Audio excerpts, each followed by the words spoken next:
12 सितंबर 2025 ग्वालियर मध्य प्रदेश। रूप सिंह स्टेडियम के सामने 5 गोलियां चलती हैं, 4 लगी और 1 मिस होकर जमीन पर। कातिल की सनक कुछ ऐसी थी कि वो उस गोलीकांड को फेसबुक पर लाइव भी करता रहा। अपने बॉयफ्रेंड के कहने पे, उसका नाम है अंकुश, वो भी इसके साथ में भग गए। अंकुश कल्लू, आ जाओ भैया, बगल में सुन लो। अरे भैया तुमसे दुश्मनी नहीं है, इसकी करतूत बता रहा हूं मैं बस।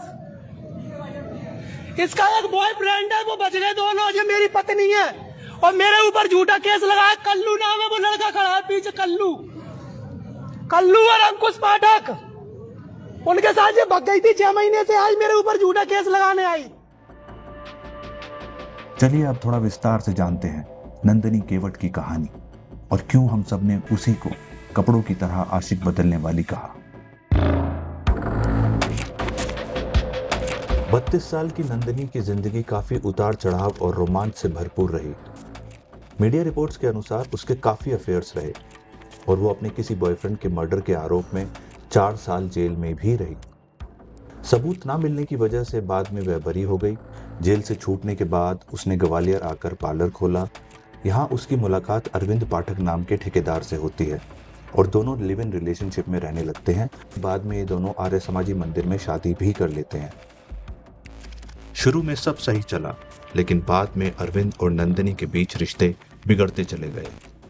दोनों एक दूसरे पर शक करते और बेवफाई का इल्जाम लगाते थे। इसी बीच नंदिनी के जीवन में 2 और लोग आते हैं, कल्लू पंचाल और अंकुश पाठक। नंदिनी के इनसे क्या संबंध थे और क्या नहीं, वो फ्रेंड्स थे या बॉयफ्रेंड्स, इस पर हम कोई कमेंट्स नहीं करेंगे। 12 सितंबर को ही नंदिनी इन दोनों के साथ पुलिस स्टेशन गई थी अरविंद के खिलाफ रिपोर्ट करने के लिए। उसको ये डर था कि अरविंद उसको मार देगा। मैं ब्लैकमेलिंग की शिकायत लेके आई हूँ। हमारे हस्बैंड हैं जो, वो AI से मेरे फोटो वो डर सही साबित भी हुआ जब अरविंद ने नंदिनी को बीच सड़क में गोलियों से भून डाला। अरविंद ने इस भयानक वारदात का फेसबुक लाइव भी किया।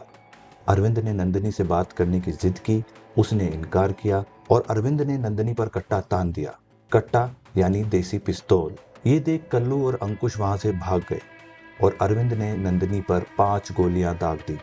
4 गोलियां नंदिनी को लगी और 1 मिस होकर जमीन पर। नंदिनी लहूलुहान होकर वहीं गिर जाती है और अरविंद उसकी अधमरी बॉडी के पास फेसबुक लाइव करता रहता है और उसको हर बात का जिम्मेदार बताता रहा और ये नैरेटिव सेट करने की कोशिश करता रहा कि जो भी कुछ हुआ उसकी जिम्मेदार सिर्फ और सिर्फ नंदिनी ही थी। और यही नैरेटिव बाद में तमाम मीडिया स्टोरीज में भी देखने को मिला। हाँ, मेरी बीवी है, वैसे झूठा केस लगा दिया। कई लड़कों के साथ रुकी है, ये कई लड़कों के साथ होटल में। भाई साहब, मैं अपने बच्चों की कसम खा रहा हूँ, तुम लोगों से हमें कोई मैटर नहीं है। इसके साथ अभी लड़के बच गए, इसके साथ अंकुश पाठक और कल्लू। लोगों ने बताया कि अरविंद ने गोलियां नंदिनी के चेहरे पर चलाई। जब नंदिनी को हॉस्पिटल ले जाया गया तो डॉक्टर्स ने उसे मृत घोषित कर दिया। उधर अरविंद को पकड़ने में भी पुलिस को काफी मशक्कत करनी पड़ी। वो सरेआम देसी कट्टा लहराता रहा और लोगों को धमकाता रहा कि या तो वो खुद मर जाएगा या किसी को गोली मार देगा।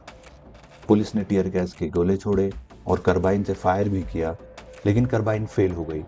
काफी जद्दोजहद के बाद पुलिस ने अरविंद पर काबू पाया और उसको दबोच लिया। करीब 30 मिनट तक शहर में दहशत का माहौल बना रहा। ये कहानी उस महिला की थी जिसने जिंदगी में कई संबंध इस उम्मीद में बनाए कि हर अगला रिलेशन पहले से बेहतर होगा, क्योंकि हर बार हर रिश्ते में उसको वह ना मिला जिसकी उसको चाहत थी।